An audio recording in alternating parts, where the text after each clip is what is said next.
Hello welcome friends, welcome to our channel the beauty of chemistry. मैं हूं आपका दोस्त Ritesh Dutt Sharma. As you very well know, our online crash course session regarding target IIT JEE NEET is continuing the process and today we are coming with the lecture number 3 regarding equilibrium।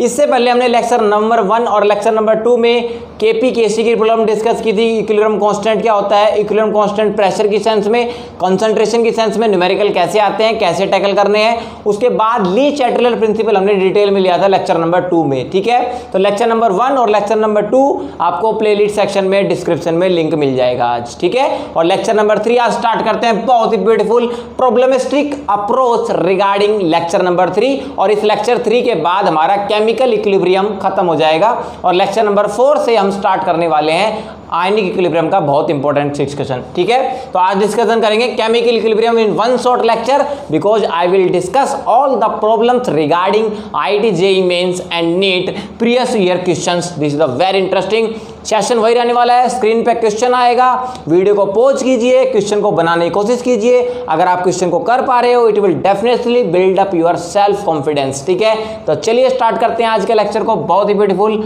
Equilibrium lecture 3 problemistic approach by NDS sir. ठीक है, चलिए start करते हैं। और please make sure that you have copy and pen with your self, ताकि copy pen लेकर बैठिए, video को पॉज कीजिए, क्वेश्चन को बनाने की कोशिश कीजिए, आपसे डेफिनेटली क्वेश्चन होगा। ठीक है, चलिए स्टार्ट करते हैं। तो पहला क्वेश्चन आपकी स्क्रीन पर आ रहा होगा, देखिए दिस वन।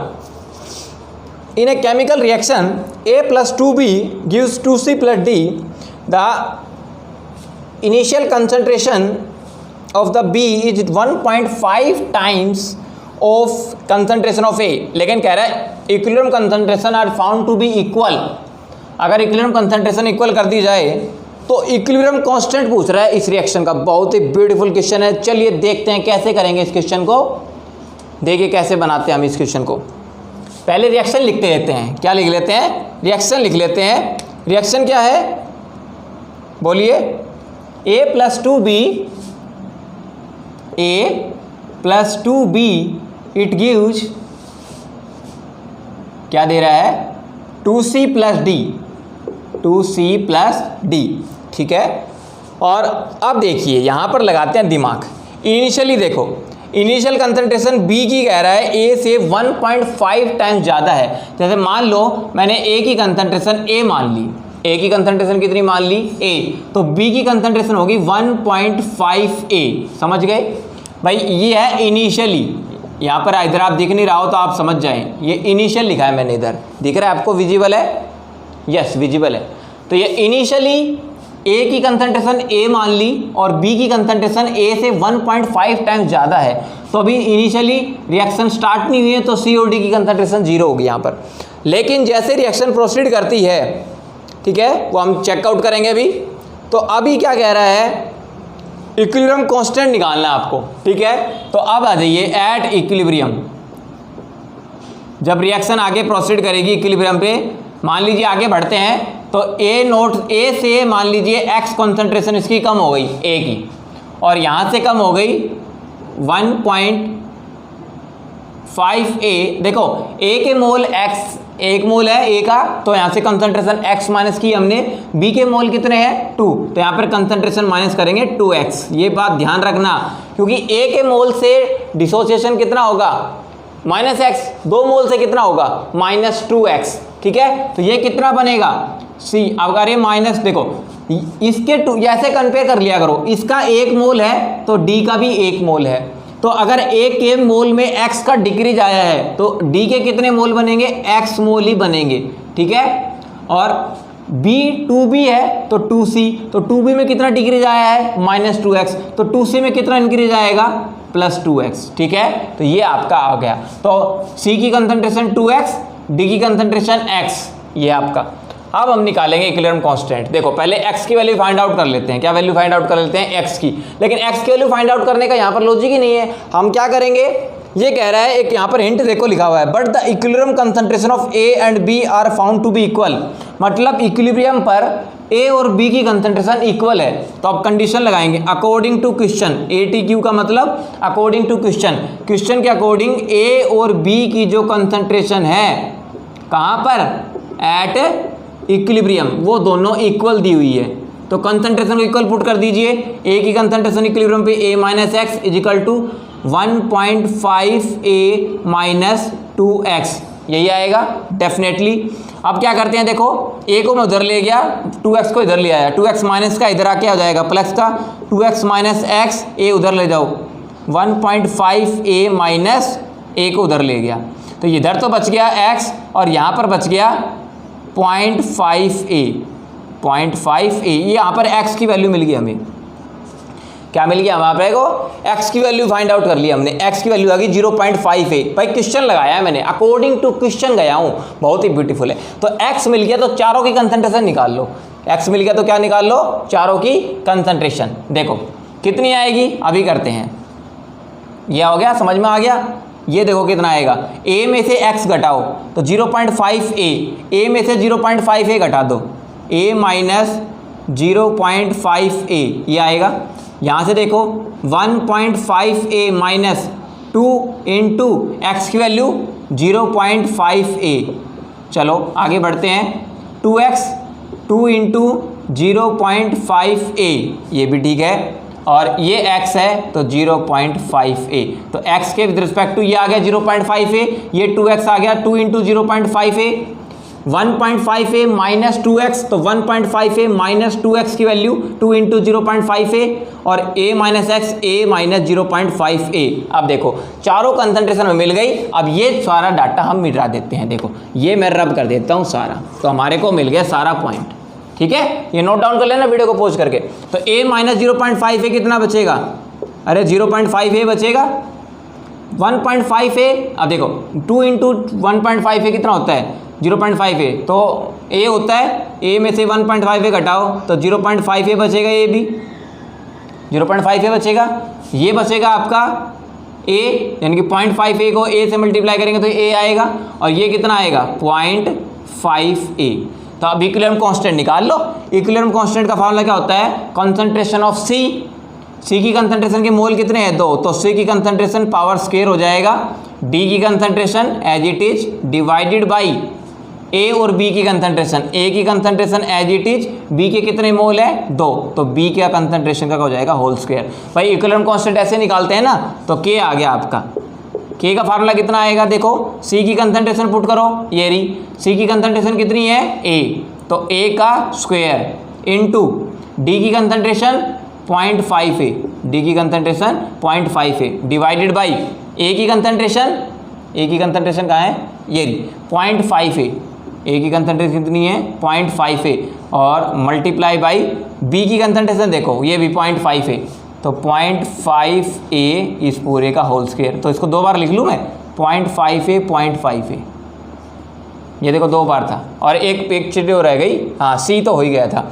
देखो C हो गया, D की कंसंट्रेशन 0.5 a की कंसंट्रेशन 0.5 a, और B की कंसंट्रेशन 0.5 a थी, तो 0.5 a को 2 बार लिख दिया, 0.5 a एक बार कट जाएगा, ठीक है, नो डाउट। अब आगे बढ़ते हैं, ये पर क्या आएगा a स्क्वायर डिवाइडेड बाई, ये रह गया 0.5 a का होल स्क्वायर, 0.5 a इस पूरे का होल स्क्वायर आ गया, यही बचेगा, ये बार चेक कर लीजिए 0.5 a 0.5 a, तो 2 बार बच गया 0.5 a का होल स्क्वायर, तो ये किसके बराबर आएगा, जिसको इसको देखो मैं ऐसे पुट कर सकता हूँ, a square divided by a का स्क्वायर करेंगे तो a स्क्वायर ही आएगा, 0.5 का स्क्वायर करो एक बार कितना आएगा 0.25, a स्क्वायर से a स्क्वायर कैंसिल हो गया, 0.25 को क्या लिख सकता हूँ मैं 100 ऊपर चला जाएगा, 100/25। देखो यहाँ पर आंसर 4 निकल कर आ रहा है, देखो ऑप्शन कौन सा मैच करता है, ऑप्शन डी, देखो ऑप्शन डी है 4 आंसर। देखो आया ना समझ में, देखो क्वेश्चन को करने में थोड़ा टाइम लगा है, लेकिन क्वेश्चन बड़ा ही इंटरेस्टिंग था, ये 9 मिनट लग गए इस क्वेश्चन को करने में, आपको सारा विजिबल है, यस।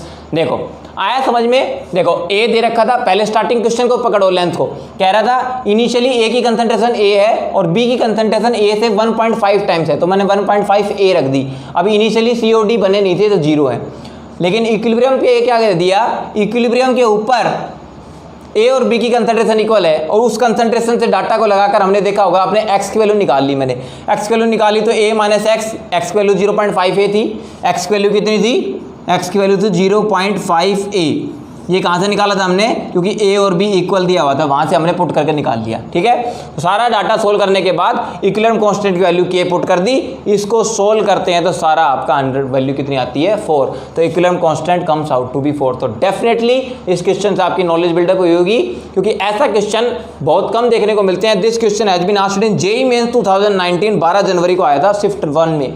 ठीक है, अगला क्वेश्चन लेते हैं ऑन योर स्क्रीन नाउ। बहुत ही ब्यूटीफुल है ये भी, देखिए वीडियो को पॉज कीजिए, करने की कोशिश कीजिए भाई। एनडीएस सर आपका पूरा केमिकल इक्विलिब्रियम है, वन शॉट लेक्चर में सारे प्रॉब्लम्स लेंगे, इंपॉर्टेंट प्रॉब्लम्स लेकर आया हूं मैं अच्छी। ठीक है, लेक्चर लेंथी बनने सकता है, लेकिन आपको पार्ट्स में देख लेना है। मेरे लेक्चर लेंथी होते हैं, लेकिन आप पार्ट्स में देख लोगे तो पता नहीं लगेगा आपको। उसको 2 लेक्चर समझ कर देख लो भाई, लेकिन नॉलेज देख चाहिए तो definitely you have to watch each and every minute. चलिए, for the following reaction equilibrium constants are given S + O2। देखिए बड़ा अच्छा क्वेश्चन है।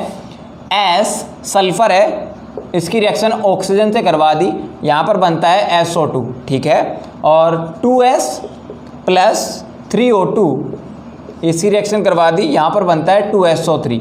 कोई दिक्कत नहीं है।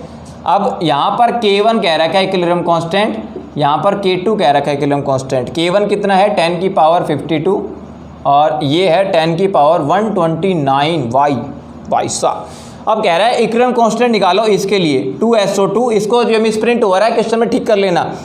2SO2 है ये, 2SO2 + O2 it will give rise to 2SO3। इस रिएक्शन के लिए आपसे इक्विलिब्रियम कांस्टेंट पूछ रहा है, ये के पूछ रहा है एग्जामिनर। ठीक है, तो देखो क्या करोगे। क्वेश्चन दिखने में बड़े अजीब से लगते हैं, लेकिन इस क्वेश्चन को करने में आपको देखना विद इन 20 सेकेंड से क्वेश्चन को करके दिखाता हूँ, लेकिन क्वेश्चन को पकड़ना है। ऐसे क्वेश्चन में क्वेश्चन को ऑब्जर्व करना पड़ता है, और ऑब्जर्वेशन आपको करनी है आगे तो समझ जाओ क्वेश्चन को करने में आपको गलती नहीं होगी कभी भी। देखो कैसे करोगे ऑब्जर्वेशन। इस रिएक्शन में ये देखो, आपका सल्फर डाइऑक्साइड कितना मोल है, 2 मोल, बोलो है कि नहीं। सल्फर ट्राइऑक्साइड कितना मोल है, 2 मोल, बोलो है कि नहीं। ठीक है, अब चेक करो सल्फर ट्राइऑक्साइड कौन से साइड में है, राइट साइड में, और इन दोनों रिएक्शन में सल्फर ट्राइऑक्साइड ये रहा, ये भी कौन सी साइड में है, राइट साइड में। ये भी 2 मोल, ये भी 2 मोल, मतलब आपको K2 से क्या कोई छेड़छाड़ नहीं करनी, आपको K2 के साथ छेड़छाड़ नहीं करनी है, K2 यही रहने वाला है। ठीक है, क्योंकि K2 भी राइट साइड में SO3 के 2 मोल बना रहा है, और ये भी ओवरऑल रिएक्शन में भी सल्फर ट्राइऑक्साइड के 2 मोल बना रहा है। समझ ट्रिक पकड़ने का, क्वेश्चन को पकड़ने के स्टाइल बता रहा हूँ। इधर देखो ओवरऑल रिएक्शन में सल्फर डाइऑक्साइड ओवरऑल रिएक्शन में लेफ्ट हैंड साइड में है, और इस K1 वाली रिएक्शन में देखो सल्फर डाइऑक्साइड आपकी राइट हैंड साइड में है, लेकिन यहाँ मोल कितने हैं 2, और वहाँ मोल कितने हैं 1। समझ में आ गया। तो मेरे को ओवरऑल रिएक्शन लिखनी है, तो पता क्या किया गया है, ये रिएक्शन को, इस रिएक्शन को रिवर्स मार दो, ध्यान से समझना, इस रिएक्शन को रिवर्स करो ऐसे। ठीक है, समझ में आ रही है क्या कहना। इस रिएक्शन को आप रिवर्स कर दीजिए, ठीक है, और रिवर्स करके 2 से मल्टीप्लाई कर दो, क्योंकि यहाँ पर देखो सल्फर डाइऑक्साइड 2 मोल है, यहाँ पर सल्फर डाइऑक्साइड 1 मोल है, लेकिन ये लेफ्ट में है, वो राइट में है। अब मैं क्या कर रहा हूँ, इस फर्स्ट इक्वेशन को ध्यान से देखना, ये जो फर्स्ट इक्वेशन है इसको पहले रिवर्स कर रहा हूँ, रिवर्स, और फिर मल्टीप्लाई बाई 2, ध्यान से समझना, रिवर्स करके मल्टीप्लाई बाई 2। पहले इसको रिवर्स किया तो SO2 इधर आ गया, ठीक है, और ये उधर चला गया, क्या S + O2 रिवर्स हो गया। अब रिवर्स करते ही इक्विलिब्रियम कांस्टेंट भी रिवर्स हो जाएगा, रिवर्स होगा तो क्या होगा, अब ये K1 हो गया आपका 1/10 की पावर 52, पहले 10 की पावर 52 था, 1 चला गया। ठीक है, ये आ गई K1 की वैल्यू। अब इधर 2 मोल है, इधर 1 मोल है, अब क्या करना पड़ेगा, 2 से मल्टीप्लाई, तो इस पूरी इक्वेशन को 2 से मल्टीप्लाई करो, यहाँ 2, यहाँ 2 और यहाँ 2, और 2 से मल्टीप्लाई करते ही, रिवर्स करते ही तो इक्विलिब्रियम कांस्टेंट रिवर्स हो गया, 2 से मल्टीप्लाई करते ही स्क्वायर हो जाएगा, 2 से मल्टीप्लाई करते ही क्या हो जाएगा, स्क्वायर हो जाएगा, तो ये हो जाएगा 1/10 की पावर 104, पहले 52 था, 104 हो गया, 10 की पावर 104। समझ में आ गया भाई। रिएक्शन को पहले रिवर्स किया, रिवर्स करके 2 से मल्टीप्लाई कर दिया। अब इन दोनों रिएक्शन को ऐड करके देख लो, यही आंसर आएगा। देखो 2s से 2s कैंसिल हो गया, हो गया नहीं हो गया? देखो 2SO2 ये रहा, इधर 2O2 है, इधर 3O2 है, तो कितना O2 बचेगा? एक O2 बचेगा और ये रहा 2SO3। अब मैंने इन दोनों रिएक्शन को क्या कर दिया? ऐड अप कर दिया। तो ऐड करेंगे तो भाई देखो ये तो आपका क्या आ गया? K2, और इस ओवरऑल रिएक्शन का निकालना है। इस ओवरऑल रिएक्शन का, ये ओवरऑल रिएक्शन इन दोनों 2 स्टेप में हुई है, समझ पा रहे हो? ये नीचे वाली ओवरऑल रिएक्शन ये 2 स्टेप में हुई है, तो क्या हो जाएगा आपका? K2 मल्टीप्लाई बाई ये कर देंगे आपका K1, K2 multiply by K1। K2 की वैल्यू 10 की power 129 multiply by K1। K1 कितना है? 10 रेज़ टू पावर 104। तो नीचे 104 है, ऊपर 129 है, तो कितना बचेगा? 10 की पावर 25 बचेगा। तो आंसर देख लो कौन सा मैच कर रहा है आपका ओवरऑल रिएक्शन के अंदर। ऑप्शन फर्स्ट देख लो, 10 की पावर 25। बोलो आया कि नहीं आया? डेफिनेटली आएगा भाई। एनडीए सर आपको ऐसे अच्छे तरीके से बता रहे हैं, बिल्कुल आना चाहिए आपको, ठीक है। If you are really liking this question, hit the like button, और चैनल पे नए हैं तो भाई सब्सक्राइब कर लो, एक घंटा दबा लो, ताकि आपको आने वाले नोटिफिकेशंस मिलती रहे, और you will definitely physical chemistry में मास्टरी दिलाएंगे। जो चैनल पर नया है भाई, इससे पहले हमने फिजिकल केमिस्ट्री के अंदर केमिकल काइनेटिक्स और इलेक्ट्रोकेमिस्ट्री पूरे अच्छे से फिनिश की हुई है। आपको प्ले लिस्ट में सारे लिंक मिल जाएंगे। Chemical kinetics by NDA sir search कीजिए, and electrochemistry by NDA sir, आपको सारे लेक्चर्स मिल जाएंगे, ठीक है। चलिए अब स्टार्ट करते हैं अगला क्वेश्चन। आगे आपको समझ में, ये क्वेश्चन बहुत ही ब्यूटीफुल था, करने का तरीका आपको समझ में आना चाहिए। मैं क्वेश्चन को सिखाता हूँ, वो क्वेश्चन करना कैसे है, कर तो आप लोगे, करना कैसे है वो सिखाना है, क्यों? Because time is very precious in the JEE mains and NEET exam. Time बचाना बहुत जरूरी है। चलो अगला क्वेश्चन लेते हैं ऑन योर स्क्रीन। देखिए 2SO2 plus O2 2SO3, delta H की वैल्यू दे रखी है -57.2, यानी कि डेल्टा एच नेगेटिव है तो रिएक्शन एक्सोथर्मिक है, कोई सोचना नहीं है। केसी की वैल्यू दे दी आपको, कह रहा है कौन सी स्टेटमेंट इनकरेक्ट है। बहुत ही ब्यूटीफुल क्वेश्चन है, 4 स्टेटमेंट आपको गिवन है, ध्यान से पढ़ो, थ्योरेटिकल क्वेश्चन है, कॉन्सेप्ट लगेंगे सारे में। कौन सा कॉन्सेप्ट आपको बताना है, चारों स्टेटमेंट में से कौन सी स्टेटमेंट इनकरेक्ट है। देखो बताते हैं, पहली स्टेटमेंट पढ़ो। पहली स्टेटमेंट कह रहा है equilibrium constant decreases with the temperature increases. बिल्कुल होगा भाई, ये 2 ट्रिक लिख रहा हूं, आप माइंड में सेट कर लो, आगे तक भूलना मत। इक्विलिब्रियम कांस्टेंट के जो होता है ना, ये डिक्रीज करता है, ठीक है, विद इंक्रीज इन टेम्परेचर। किसके लिए? एक्सोथर्मिक रिएक्शन के लिए, भूलना मत। मतलब एक्सोथर्मिक रिएक्शन के लिए इक्विलिब्रियम कांस्टेंट की वैल्यू, इक्विलिब्रियम कांस्टेंट के की वैल्यू टेम्परेचर के इन्वर्सली प्रोपोर्शनल होती है, भूलना मत इसको, बहुत ही ब्यूटीफुल स्ट्रेटेजी है, ठीक है।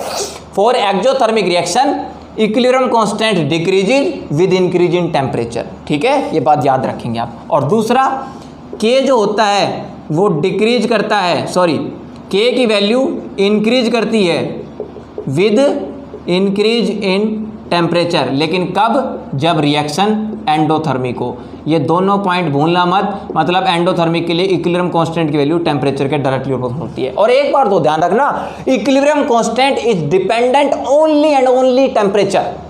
अगर इक्विलिब्रियम कांस्टेंट दे रखा है तो ध्यान रखना इक्विलिब्रियम कांस्टेंट की वैल्यू, ध्यान रखना, ये पॉइंट बहुत इंपॉर्टेंट है, क्योंकि स्टेटमेंट टाइप क्वेश्चन में बच्चे ट्रैप होते हैं और इसमें प्योरली कॉन्सेप्ट लगते हैं, थ्योरेटिकल कॉन्सेप्ट स्ट्रॉन्ग होने चाहिए आपके, ठीक है।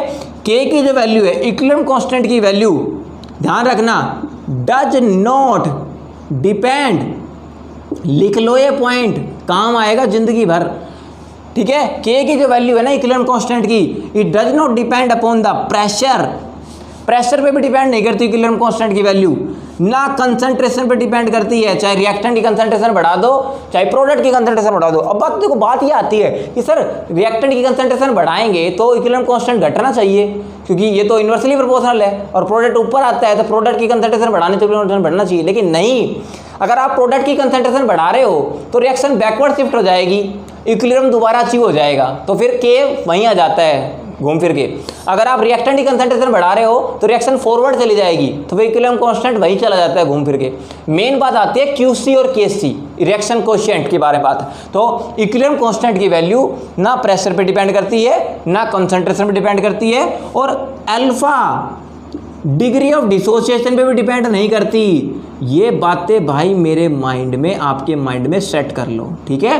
इक्विलिब्रियम कांस्टेंट की वैल्यू ना प्रेशर पे डिपेंडेंट होती है, ना कंसंट्रेशन पे, ना अल्फा पे, डिग्री ऑफ डिसोसिएशन पे डिपेंड नहीं करती, डिपेंड करती है केवल और केवल टेम्परेचर पर, डिपेंड ओनली ऑन टेम्परेचर, ठीक है। और टेम्परेचर के साथ क्या रिलेशन है वो मैं लिखवा दिए। एक्जोथर्मिक के लिए डायरेक्टली इन्वर्सली प्रोपोर्शनल होता है और एंडोथर्मिक के लिए डायरेक्टली प्रोपोर्शनल होता है। This is the very interesting fundamental, ठीक है, तो आप याद रखेंगे।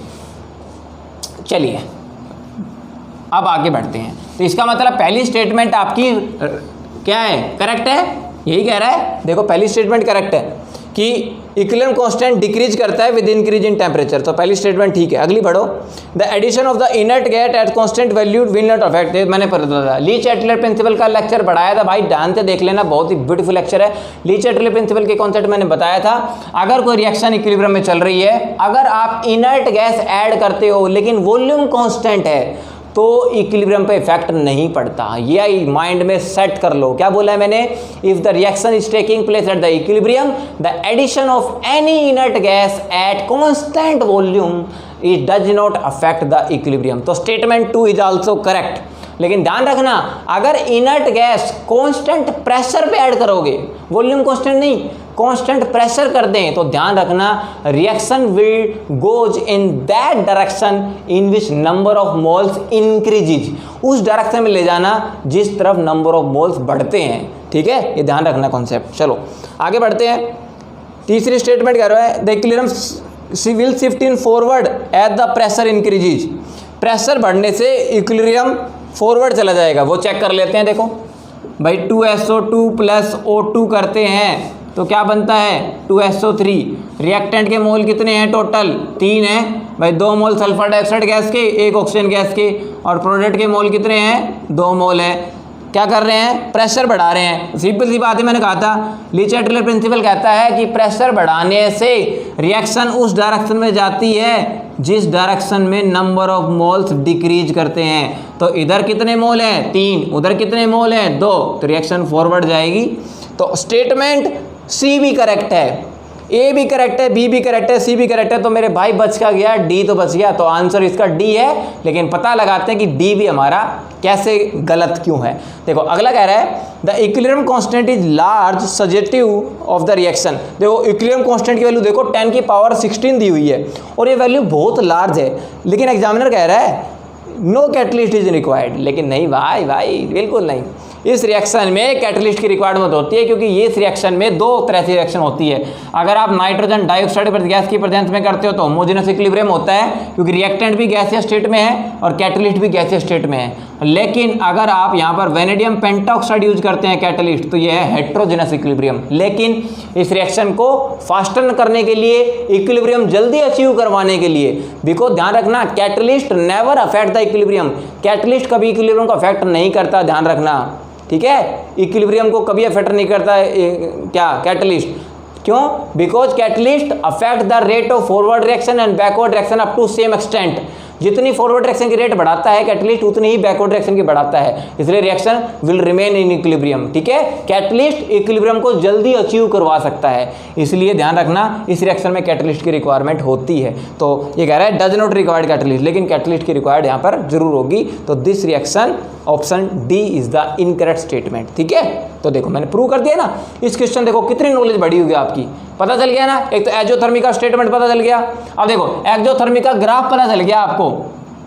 अगर इक्विलिब्रियम कांस्टेंट दे रखा है, टेम्परेचर दे रखा है और रिएक्शन एंडोथर्मिक है, तो ग्राफ ऐसे जाएगा भाई, ठीक है, क्योंकि K बढ़ता है T भी बढ़ता है। ये ग्राफ किसका है, एंडोथर्मिक का, इक्विलिब्रियम कांस्टेंट और टेम्परेचर के साथ। लेकिन इक्विलिब्रियम कांस्टेंट और टेम्परेचर है तो ग्राफ ऐसे भी आ सकता है, ठीक है। K घट रहा है, टेम्परेचर बढ़ रहा है, तो ये ग्राफ किसका आएगा, एक्सोथर्मिक का आएगा। तो कुछ बातें हैं वो याद रखनी है आपको, ठीक है। ग्राफ नेगेटिव स्लोप के साथ नीचे आता है, तो ऐसे क्वेश्चंस आपको याद रखने हैं। चलो आगे बढ़ो, अगला क्वेश्चन ले, डेफिनेटली लेंगे। देखो अब 2 क्वेश्चन आपके स्क्रीन पर आ रहे हैं, छोटे छोटे हैं, बल्ले जल्दी होंगे। कह रहा है इनकरेक्ट मैच बताना है। 4 मैच आपको दिए हुए हैं, 2019 के क्वेश्चन है, दोनों जेईई मेंस के, 12 अप्रैल को आए हुए हैं। एक फर्स्ट शिफ्ट 2 में आए, दोनों शिफ्ट 2 में आए हैं, बहुत अच्छे क्वेश्चन है। पहले क्वेश्चन नीचे वाला क्वेश्चन कर लेते हैं। नीचे वाला देखो, कह रहा है in which of the following equilibrium Kp is not equal to Kc। भाई Kp Kc इक्वल क्यों नहीं होंगे। देखो आपको बताता हूँ Kp Kc इक्वल कब होते हैं, कब ज़्यादा होते हैं, कब कम होते हैं। Kp की वैल्यू होती है Kc RT की पावर डेल्टा Ng, यही होता है। और डेल्टा Ng कहाँ से निकालते हो, डेल्टा Ng निकालते हो number of moles of the gaseous product minus number of moles of gaseous reactant, यहाँ से निकालते हो आप डेफिनेटली। तो अगर आप एक बात देखो यहाँ पर, ये ध्यान रखना, 3 केस बना लो। केस फर्स्ट मैंने पहले ही पढ़ाया है प्रीवियस लेक्चर में, लेकिन फिर बता रहा हूँ। केस 1 ध्यान रखना, अगर प्रोडक्ट और रिएक्टेंट के, गैसियस प्रोडक्ट और रिएक्टेंट के नंबर ऑफ मोल्स इक्वल है तो आपका बेटा डेल्टा Ng 0 आएगा, ये ध्यान रखना। NP/NR इक्वल है तो डेल्टा Ng क्या आएगा, 0 आएगा। और डेल्टा Ng अगर आपका 0 आएगा तो RT की पावर 0 क्या हो जाएगी, 1, तो Kp Kc बराबर आएंगे। तो इस स्टेटमेंट से ध्यान रखना, Kp Kc बराबर आएंगे।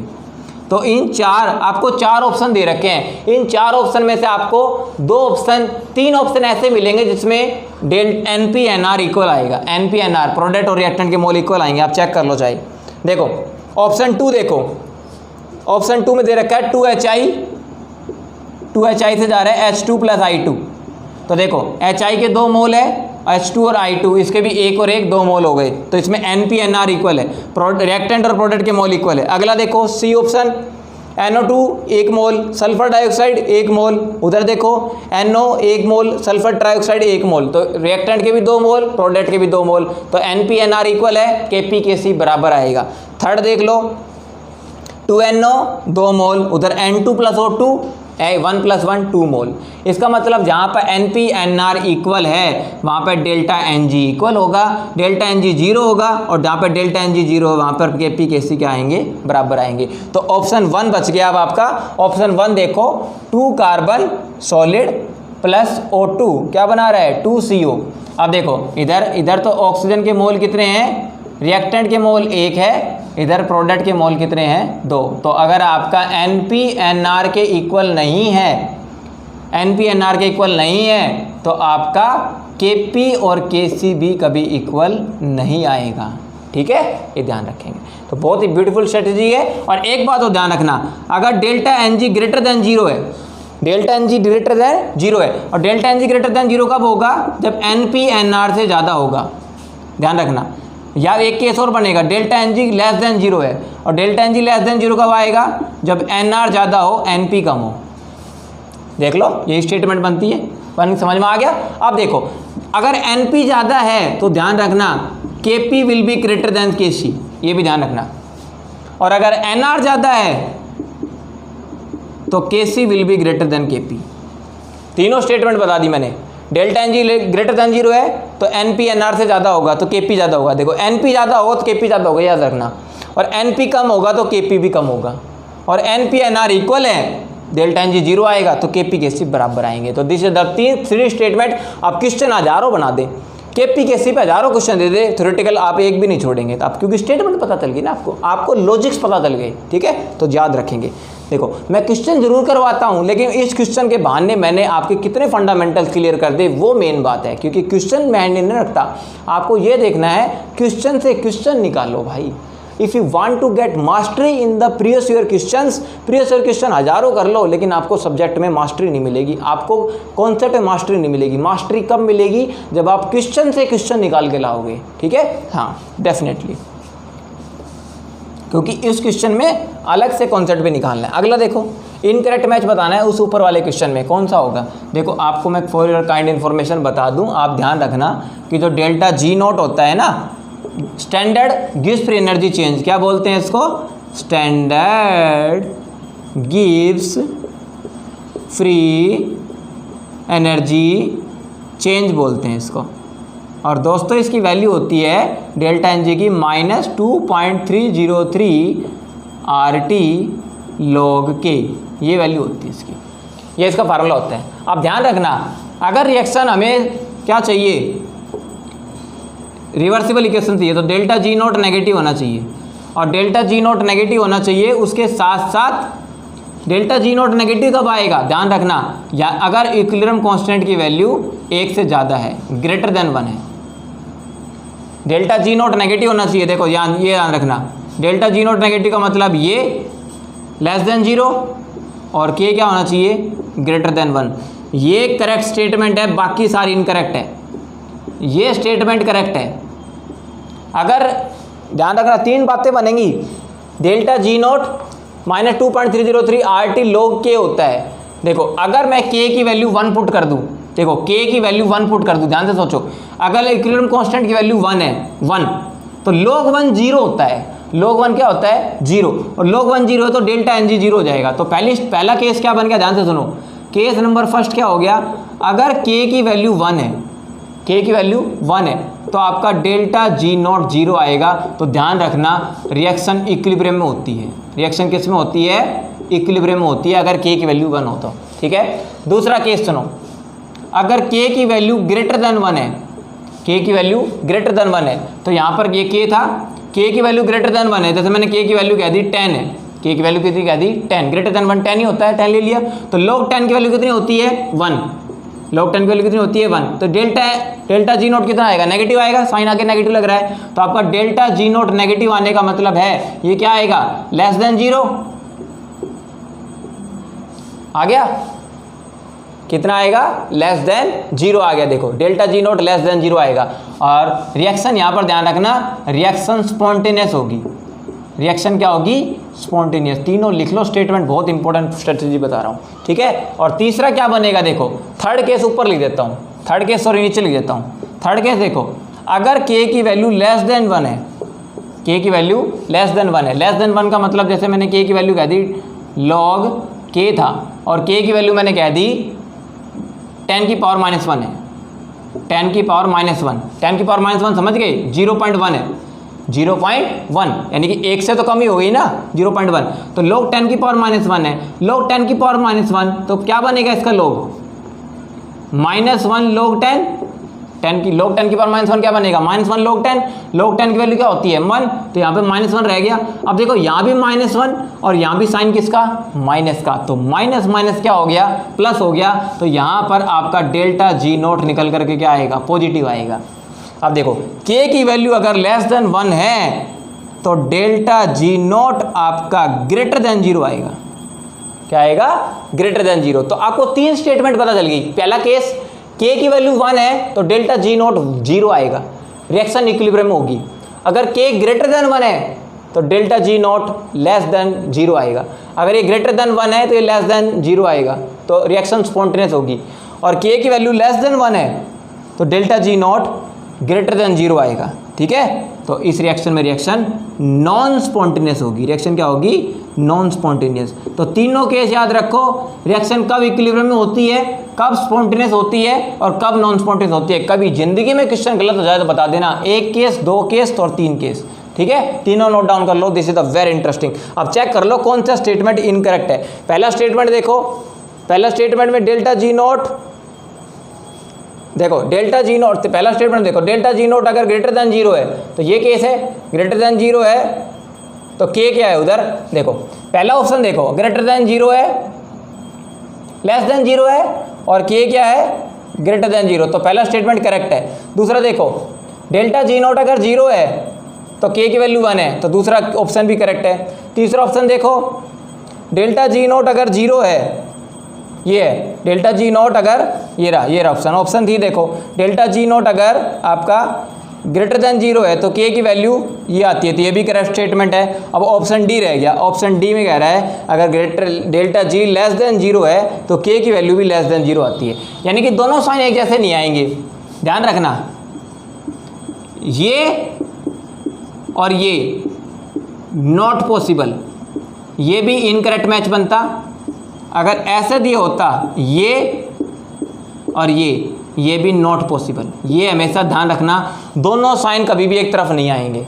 अगर डेल्टा जी नॉट का साइन अगर लेस देन 0 है तो K लेस देन 1 नहीं होगा, और डेल्टा जी नॉट अगर ग्रेटर देन 0 है तो K ग्रेटर देन 1 नहीं होगा कभी भी, ठीक है। दिस इज द स्टेटमेंट, ये दोनों साइन एक तरफ होना कभी पॉसिबल नहीं है। आप खुद ही देख लो, जब ये इधर साइन है तो वो साइन उधर है, जब ये साइन उधर है तो ये साइन इधर है, ठीक है। ये नॉन स्पॉन्टेनियस के लिए है, ये स्पॉन्टेनियस के लिए है, और अगर ये 0 है तो ये 1 होगा।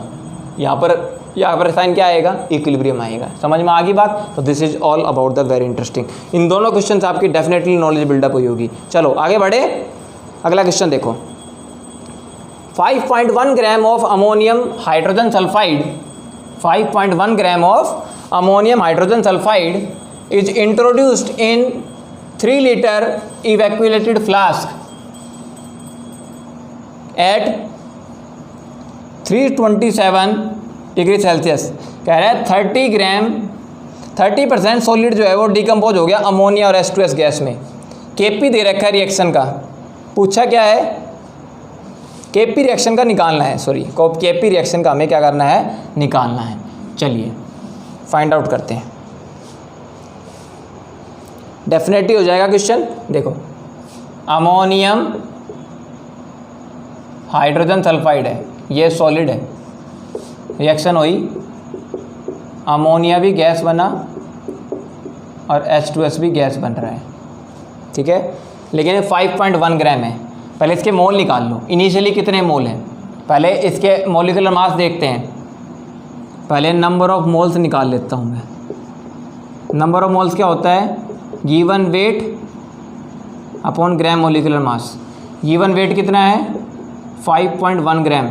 ग्राम मॉलिक्यूलर मास निकालते हैं। नाइट्रोजन का 14, 4 हाइड्रोजन का 4 और 1 5 हाइड्रोजन है 5, सल्फ़र का 32, तो 19 और 32 कितना हो गया 51 हो गया। तो 5.1 अपॉन 51 1/10.1 मोल है, कितना है 0.1 मोल। चलो आ गए तो समझ में, यानी कि हमें पता चल गया कि अमोनियम हाइड्रोजन सल्फाइड के कितने मोल है, 0.1 मोल है। चलो इनिशियली तो यहाँ पे लिख देता हूँ, इनिशियल स्टेज में इसके 0.1 मोल है और रिएक्शन जब स्टार्ट नहीं हुई है दोनों क्या है 0 है, ठीक है। अब कह रहा है 30% सॉलिड है वो डिकम्पोज हो गया अमोनिया और हाइड्रोजन गैस के अंदर। 30% सॉलिड का मतलब है इसकी कंसंट्रेशन 0.1 थी, ठीक है। तो ये कंसंट्रेशन है, आपको पता होगा ये कंसंट्रेशन है, ये C, तो कितना कम आया 1 minus alpha, 1 minus alpha. Alpha की वैल्यू कितनी है 30%। 30% का मतलब समझ गए 0.3, सॉरी इसका 30% घटा है, इसका 30%, इसका कितना घट गया, इसकी 30% हो गया डिक्रीज। समझ पा रहे हो, 30% of the solid get decompose. और तो ये कितना बनेगा 30% ही बनेगा। चलो चेक करें इसको, लगाओ दिमाग। हो गया, देखो कितना परसेंट डिक्रीज, कितना परसेंट डिसोल्यूशन हुआ है 30%। तो 0.1 का 30% निकाल लो, कितना जाएगा 0.1 का 30%, 0.03 आ गया। तो कितना डिक्रीज करेगा 1 माइनस 0.03, ठीक है। और इधर कितना बनेगा 0.03 बनेगा, और ये भी कितना बनेगा 0.03। भाई इसका 30% डिकम्पोज हुआ है, ठीक है, तो ये 30% ही बनेंगे। कितने बनेंगे 0.30% डिकम्पोज हुआ है। तो इसको इतने कमी आई तो ये इतने बन जाएंगे आपके। तो डेफिनेटली ये तो आगे आपको फंडामेंटल समझ में, ठीक है। अब देखो ये आपके नंबर ऑफ मोल्स है, ये क्या है आपके नंबर ऑफ मोल्स है। तो वो आप कंसंट्रेशन निकालो। देखो पहले Kc की वैल्यू क्या आएगी, Kp निकाला है, पहले Kc चाहिए। Kc की वैल्यू क्या आएगी, अमोनिया गैस उसकी कंसंट्रेशन, हाइड्रोजन सल्फाइड की concentration divided by ammonium hydrogen sulphide की कंसंट्रेशन, यही चलेगा फार्मूला। देखो अमोनिया की कंसंट्रेशन चाहिए, लेकिन ये तो नंबर ऑफ मोल्स दे रखे हैं, तो कंसंट्रेशन कहाँ से निकालोगे। देखो कंसंट्रेशन निकालने का फार्मूला होता है number of moles upon volume, number of moles upon volume. तो वॉल्यूम आपको दे रखा है, देखो 3 लीटर, कितना 3 लीटर, तो ये रही कंसंट्रेशन, 3 से डिवाइड कर दो दोनों को। ये नंबर ऑफ मोल्स गिवन है आपको, इसको 3 से डिवाइड कर दो, इसको 3 से डिवाइड कर दो। Number of moles upon volume ये कितना आएगा 0.01, ये भी कितना आएगा 0.01। तो दोनों ही कंसंट्रेशन सेम है, ये भी 0.01 और ये भी कितना है 0.01। लेकिन ये देखो सॉलिड है, और सॉलिड की कंसंट्रेशन अप्रोक्सीमेट कितनी लेते हैं, कंसंट्रेशन 1 लेते हैं, ठीक है। कितना लेते हैं 1, या इसको नेगलेक्ट भी कर सकते हो आप, ये आप ध्यान रखेंगे। तो Kc की वैल्यू यहाँ पर निकल करके सामने आ गया आपकी। देखो 0.01 कितना होता है 10 की पावर -2, और 0.01 ये भी क्या हो जाएगा 10 की पावर -2। तो Kc आपका निकल करके सामने आ गया अप्रोक्सीमेट 10 की पावर -4, ठीक है। Kc निकल गया, Kp निकालना कहाँ बड़ा खेल है, निकाल लोगे। मेन फंडा यहाँ पर ये था कि यहाँ पर 30% डिकम्पोज हुआ है 0.1 का, 0.1 का 30% डिकम्पोज हुआ, ये चेक कर लेना। ये 0.1 था, इसका 30% डिकम्पोज हुआ, तो 0.1 का 30% हमने निकाल लिया 0.03, तो ये हो गया 0.03। या आप ऐसे भी लिख सकते थे, ये 0.1 में से 0.03 घट गया, तो ये 0.03 बनेगा, ये भी 0.03 बनेगा, ठीक है। आप ऐसे भी लिख सकते थे इसको। तो दिस इज ऑल अबाउट, तो ऐसे बन गया 10⁻⁻⁴। तो केपी निकाल लो। केपी का फार्मूला होता है KCRT पूरे की power delta NG। Delta NG निकाल लो। डेल्टा NG का फार्मूला क्या होता है? डेल्टा NG का फार्मूला होता है NP - NR। देखो प्रोडक्ट के मोल दो हैं, एक मोल इसका, एक मोल इसका, रिएक्टेंट की तो 0 है, 2 - 0 2 ही आएगा। तो KC निकाल लिया हमने 10⁻⁻⁴। R की वैल्यू दे रखी है, देखो 0.082। टेम्परेचर देखो कितना है 300, ओहो 327 डिग्री सेल्सियस। 273 प्लस 327 कितना हो गया? 600 हो गया। ये तो 600 केल्विन टेम्परेचर हो गया। और डेल्टा NG की वैल्यू, इन दोनों के ऊपर डेल्टा NG की वैल्यू कितनी है? 2, ठीक है, ये आ गया। चाहे इसको आप सोल्ड आउट करके देख लेना, इसका आंसर आएगा ये वाला। ऊपर देखो 10⁻⁴ एक दो ऑप्शन में दिया हुआ है, एक तो ए ऑप्शन में, एक आपका डी ऑप्शन है 10⁻⁴। देखो 10⁻⁴ यहाँ पर भी है और डी ऑप्शन में भी है, तो लेकिन इसका आंसर निकल करके आएगा 0.242 into 10⁻⁴। Option A is the correct answer for the KP, ठीक है। आप कर लेंगे, this is a very beautiful question. JEE mains 2019 में ही आया हुआ है ये भी क्वेश्चन। चलो आगे बढ़ते हैं। अगला क्वेश्चन ये भी इंटरेस्टिंग है। देखो, consider the equation N2 + 3H2 it gives 2NH3। Equilibrium constant Kp दिया हुआ है। अगर pure ammonia left to undissociate, partial pressure ammonia equilibrium is given by. Ammonia का पार्शियल प्रेशर निकालना है इक्विलिब्रियम पे, लेकिन अज्यूम करनी कंडीशन की कि पार्शियल प्रेशर अमोनिया है ना टोटल प्रेशर से बहुत बहुत कम है। ये कंडीशन आपको अप्लाई करके चलनी है। तो चलो पहले आप इक्वेशन लिखो, दिमाग मत लगाओ ज़्यादा, इक्वेशन लिखो। N2 + 3H2 it gives 2NH3। कोई दिक्कत नहीं है। इस रिएक्शन के अंदर मान लीजिए इसका इनिशियल प्रेशर, इसका प्रेशर हमने क्या ले लिया? P ले लिया, P स्मॉल p। तो इसका P है तो इसके कितने मोल है? 3। तो ये कितना बनेगा? 3P हो जाएगा, नो डाउट। चलो आगे बढ़ते हैं। और ये कितना बनेगा? ये 2P बनेगा क्योंकि इसके 2 मोल हैं। ये भी क्लियर हो गया। आगे बढ़ते हैं। लेकिन अब कह रहा है ये टोटल प्रेशर निकाल लो। क्या निकाल लो? Total pressure. करें आप क्वेश्चन को? डेफिनेटली करेंगे। बताइए, अरे बोलिए कैसे होगा? लगाओ दिमाग। पार्शियल प्रेशर कितना लेंगे? देखो इसका 1 मोल है, P ले लिया। 3 मोल है, 3P ले लिया। अमोनिया कितने मोल बन रहे हैं? 2 मोल बन रहे हैं, 2P ले लिया। टोटल प्रेशर निकालते हैं। P टोटल कितना आएगा? टोटल प्रेशर को हमने P मान लिया। क्या मान लिया? P किसके बराबर आएगा? P + 3P + 2P, यही आएगा। लेकिन ये P क्या है? Partial pressure of nitrogen. 3P क्या है? Partial pressure of hydrogen. ऐसे कर लो, partial pressure of hydrogen plus partial pressure of nitrogen, यही बात है। P टोटल आपका किसके बराबर आएगा? नाइट्रोजन का, हाइड्रोजन का, अमोनिया का, तीनों का पार्शियल प्रेशर ऐड कर देंगे, P टोटल आएगा। P टोटल को मैंने P कह रखा है, ठीक है। अब देखो यहाँ पर एग्जामिनर ने एक क्वेश्चन लगाई है, अकॉर्डिंग टू क्वेश्चन जाओ। ये कह रहा है पार्शियल प्रेशर अमोनिया का है ना वो बहुत बहुत कम है, किससे? टोटल प्रेशर से दे रखा है। तो यहाँ पर ये कंसंट्रेशन नेगलेक्ट हो जाएगी, पार्शियल प्रेशर ऑफ अमोनिया, ठीक है। पार्शियल प्रेशर ऑफ अमोनिया क्या कर देंगे?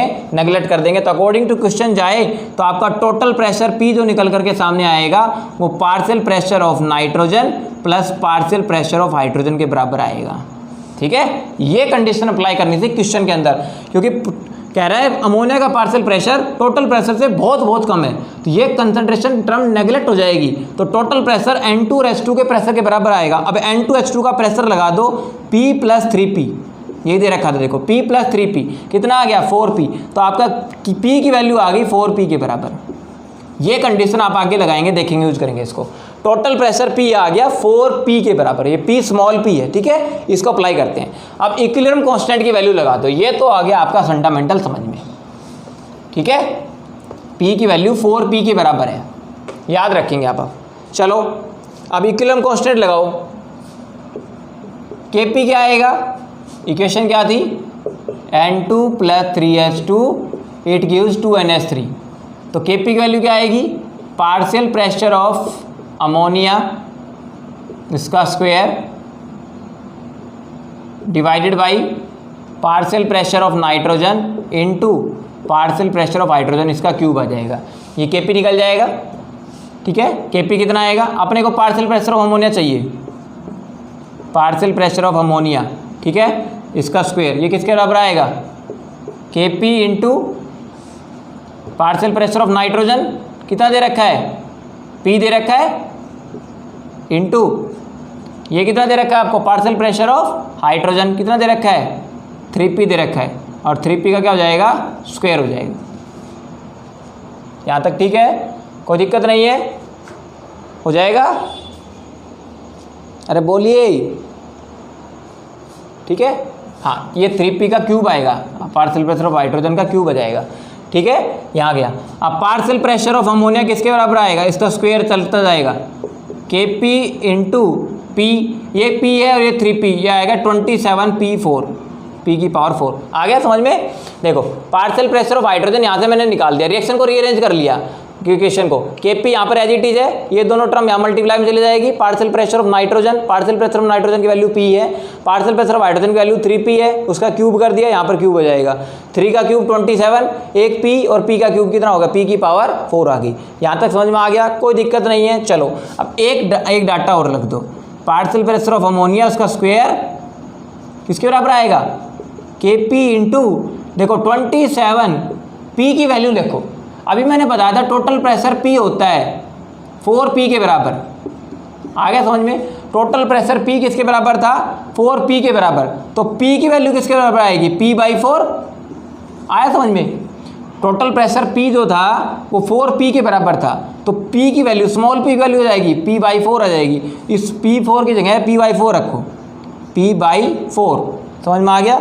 और इस पूरे की पावर क्या हो जाएगी, होल क्यूब, होल की 4 हो जाएगी। यहाँ तक आगे समझ में, कोई दिक्कत नहीं है। चलो इसको सोल्व आउट कर लेते हैं, आगे समझ में कोई दिक्कत नहीं है ना। चलो अब निकालते हैं, इसको सोल्व करो। Partial pressure of ammonia power की पावर स्क्वायर Kp इंटू 27 को हमने लिख दिया 3 की पावर 3 इंटू P की पावर 4, तो P की पावर 4 डिवाइडेड बाई, देखो 4 की पावर 4 है, 4 की पावर 4 है आपका, समझ में आ गया इतना। अब आएगा लॉजिक समझ में। देखो अगर मैं पार्शियल प्रेशर ऑफ अमोनिया निकालूंगा, देखो पार्शियल प्रेशर ऑफ अमोनिया ये तो स्क्वायर था, पार्शियल प्रेशर ऑफ अमोनिया निकालूंगा तो इस सारी टर्म का अंडर रूट हो जाएगा। यानी कि अगर इसको ऐसे भी लिख सकते हैं, देखो Kp 3 की पावर 3, P की पावर 4 और 4 की पावर 4, इस पूरे की पावर के ऊपर 1/2 लग जाएगा, यही बनेगा। इतना आ गया समझ में लॉजिक, क्योंकि पार्शियल प्रेशर ऑफ अमोनिया ये है, पार्शियल प्रेशर ऑफ अमोनिया निकालेंगे इस पूरे की पावर 1/2 लग जाएगी, या अंडर रूट लग सकते थे, एक ही बात है।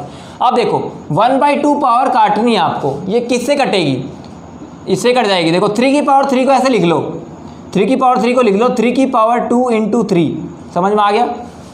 अरे 3 की पावर 2 इंटू 3 लिख सकते हैं ना इसको। अब देखो कौन कौन सी चीज़ कटेगी, Kp की पावर 1/2 आएगी, पार्शियल प्रेशर ऑफ अमोनिया क्या आएगा, Kp की पावर 1/2, Kp की पावर 1/2, ठीक है, डॉट 3 की पावर 2 और ऊपर 1/2 करेंगे, ठीक है। 3 की पावर 2 ऊपर 1/2 कितना बचेगा, 3 बचेगा, इंटू और 3 की पावर 1/2 3 1/2, ठीक है। P की पावर 4 ऊपर वो क्या रहेगा, क्या आ जाएगा, P स्क्वायर आ जाएगा, और डिवाइडेड बाई 4 की पावर 4, इसका स्क्वायर रूट करेंगे तो कितना आएगा, 4 की पावर 2। आया समझ में, ये आया। अब देखो फाइनल क्या निकलेगा, फाइनल देखो 3 की पावर ये 1 मान लो, और ये 3 की पावर 1/2, तो 1 इंटू 1/2 क्या होता है, 3/2, तो 3 की पावर 3/2, Kp की पावर 1/2 ऊपर पी स्क्वायर डिवाइडेड बाई 16, 4 की पावर 2 16 होता है ना। देखो कौन सा ऑप्शन मैच कर रहा है आपका, ऑप्शन आपका मैच कर रहा है ऑप्शन बी। ऑप्शन बी देखो 3 की पावर 3/2, के पी की पावर 1/2 और पी स्क्वायर बाई 16। क्वेश्चन दिखने में बहुत लेंथी था, ठीक है, करने में भी टाइम लगा, लेकिन बहुत ही ब्यूटीफुल क्वेश्चन था। मुझे लगता है जेईई एडवांस में आना चाहिए था क्वेश्चन, ये मेंस में हालांकि दिया हुआ है, बहुत अच्छा क्वेश्चन था, ठीक है। करना कुछ नहीं था, बस वैल्यू पुट करते जाना है, सारा मैथमेटिकल वर्क है, सारा क्या है, मैथमेटिकल वर्क है। पहले मैंने केपी की वैल्यू निकाल ली थी, बस एक कंडीशन याद रखना वहां पर, टोटल प्रेशर वाली कंडीशन। अमोनिया का प्रेशर इतना कम था प्रेशर टोटल प्रेशर से, तो अमोनिया का प्रेशर वहां पे नेग्लेक्ट कर देना है, बस यही कंडीशन लगानी थी। तो टोटल प्रेशर 4P के बराबर आया था और 4P से P की वैल्यू निकल गई टोटल प्रेशर की, ठीक है, क्योंकि सारे में टोटल प्रेशर P चल रहा था। देखो P दे रखा था तो कैपिटल P, तो यहाँ पर चलता है, इसको सोल्व करते चले गए हम, तो यहाँ पर आंसर निकल करके आता है हमारा फाइनल ये वाला। तो this is all about this is question, very interesting. चलो अगला क्वेश्चन ले, देखो 2 सॉलिड्स डिसोसिएट। ये क्वेश्चन समझ में नहीं आया मेरे को, कमेंट बॉक्स में बता देना, दोबारा दे दूंगा, या फिर इस क्वेश्चन को आप वीडियो को रिमाइंड कर। चलिए अगला क्वेश्चन देखते हैं। देखो ये कह रहा है 2 सॉलिड है डिसोसिएट होते हैं, ए से बनता है B + C। बहुत ही ब्यूटीफुल क्वेश्चन है। ए सॉलिड है, इससे डिसोसिएट होकर बनता है B gas plus C gas, और D एक सॉलिड है, उससे डिसोसिएट होकर बनता है C gas plus E gas, ठीक है। डेफिनेटली यहाँ पर Kp1 की वैल्यू दी हुई है X और Kp2 की वैल्यू दी हुई है Y, ठीक है। कह रहा है ऐसा टोटल प्रेशर बताओ जहाँ पर दोनों सॉलिड साइमल्टेनियसली डिसोसिएट होंगे। टोटल प्रेशर Kp1 Kp2 दोनों को ऐड करना है, ठीक है। तो कैसे निकालेंगे देखो। अब यहाँ पर एक बात देखो, C प्रोडक्ट यहाँ भी बन रहा है, C प्रोडक्ट यहाँ भी बन रहा है, तो इसका जो प्रेशर है दोनों में काउंट होंगे। जैसे अगर मैंने B का पार्शियल प्रेशर है वो A मान लिया और E का पार्शियल प्रेशर B मान लिया, ध्यान से सोचना, B का पार्शियल प्रेशर A और E का पार्शियल प्रेशर B, क्योंकि ये दोनों लोग अलग है, तो C का पार्शियल प्रेशर हो जाएगा A + B, वो यहाँ भी काउंट होगा, और यहाँ पर भी C का पार्शियल प्रेशर हो जाएगा A + B, वो यहाँ भी काउंट होगा। समझ पा रहे हो, दोनों इक्विलिब्रियम के अंदर, क्योंकि देखो इसका C है, C का पार्शियल प्रेशर है वो मैंने A मान लिया, देखो A के साथ काउंट हो रहा है तो B में भी काउंट हो जाएगा, और ये A है तो ये B में भी काउंट हो जाएगा, तो दोनों इक्विलिब्रियम में काउंट होगा, यहाँ पर भी और यहाँ पर भी काउंट होगा। डेफिनेटली ये बात समझ में आ गया आपको। अब देखो एक फंडामेंटल और है, जो आपका Kp है, Kp1 है, उसकी वैल्यू क्या है X, वो किसका मल्टीप्लिकेशन है, पार्शियल प्रेशर ऑफ B और पार्शियल प्रेशर ऑफ C, भाई partial pressure of B multiply by partial pressure of C, और जो आपका Kp2 है वो क्या है Y, वो किसके बराबर है, पार्शियल प्रेशर ऑफ C और partial pressure of E, partial pressure of C multiply by partial pressure of E, दोनों की वैल्यू रखो। पार्शियल प्रेशर ऑफ B और C की value A × A + B, A × A + B, और ये क्या है A + B × B, यही बनेगा। तो आपका X की वैल्यू कितनी आ गई देखो, A² + AB, A² + AB, भाई A का स्क्वायर और AB, और Y की वैल्यू कितनी आ गई, Y की वैल्यू आ गई B² + AB, B² + AB, ये वैल्यू आ जाएगी आपकी डेफिनेटली। अब देखो अपने को टोटल प्रेशर निकालना है, तो क्या करेंगे X + Y दोनों ऐड कर देंगे, कितना आएगा देखो A² + B² + 2AB, यही आया निकल करके। देखो भाई A² और B² और 2AB, और ये पता है आपको A² B² 2AB किसके बराबर होता है, A + B का होल स्क्वायर, A + B का होल स्क्वायर, ये किसके बराबर आ गया X + Y के। तो यहाँ पर आप निकाल लो A + B की वैल्यू, A + B की वैल्यू, A + B हो जाएगा √XY, √X + Y, बोलो आ जाएगा नहीं आ जाएगा, A + B का होल स्क्वायर है, तो A + B की वैल्यू कितनी आ जाएगी, √X + Y के बराबर आ जाएगा। ठीक है, इतना आ गया समझ में न्यूमेरिकल, और आ गया क्या, डेफिनेटली आ गया ना। तो टोटल प्रेशर निकाल लो, क्या निकाल लो, टोटल प्रेशर, इसी क्वेश्चन में टोटल प्रेशर निकाल लेते हैं। देखो टोटल प्रेशर किसके बराबर आएगा, ये रहा, टोटल प्रेशर आएगा आपका A के मोल और यहाँ पर B, तो A लिख देता हूँ, टोटल प्रेशर आपका आएगा इसका A इसका B, तो A प्लस B, ये रहा A प्लस B और एक ये रहा A प्लस B, टोटल कितना हो गया 2AB। आगे समझ में यही आएगा। तो यहाँ पर कितना आ गया आपका,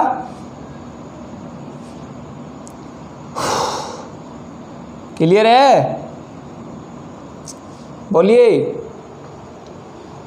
2A प्लस B आ गया, ये आ गया, ये आ गया, तो क्या कर देंगे 2A प्लस B, भाई A और AB ये रहा, तो 2A प्लस B कर दिया मैंने, 2A प्लस 2B, समझ में आ गया, 2A प्लस 2B हो जाएगा आपका, यहाँ पर निकल करके सामने आ गया, सॉरी A प्लस B तो एक में काउंट होएगा नहीं, A प्लस B ऐसे आएगा, ये ऐसे था, ये टोटल प्रेशर किसके बराबर आएगा A प्लस B और फिर AB, ऐसे क्वेश्चन आएगा। देखो इसका तो A है, तो C में तो दोनों में से कोई एक का कंट्रीब्यूशन लेंगे ना, चाहे A प्लस A भी ले लो, चाहे ये A प्लस B ले लो, A प्लस B आ गया, ये समझ में आ गया। देखो ये A क्या है, पार्शियल प्रेशर ऑफ B, ये A प्लस B क्या है, पार्शियल प्रेशर ऑफ C, ये PB क्या है, पार्शियल प्रेशर ऑफ E, यही काउंट होंगे ना भाई। आपका टोटल प्रेशर जो है, टोटल प्रेशर किसके बराबर आएगा, पार्शियल प्रेशर ऑफ B, ये रहा, पार्शियल प्रेशर ऑफ C दोनों में है तो कि एक काउंट करेंगे, और plus partial pressure of E, तो B का पार्शियल प्रेशर A, E का पार्शियल प्रेशर B और PC का partial pressure A plus B है, तो A ये रहा, एक ये रहा, तो ये आ गया 2A प्लस B, तो ये आ गया आपका total pressure, total pressure 2A plus B। A plus B की वैल्यू उठा लो, ये रही, A प्लस B की वैल्यू कितनी है आपकी √x प्लस वाई, ठीक है।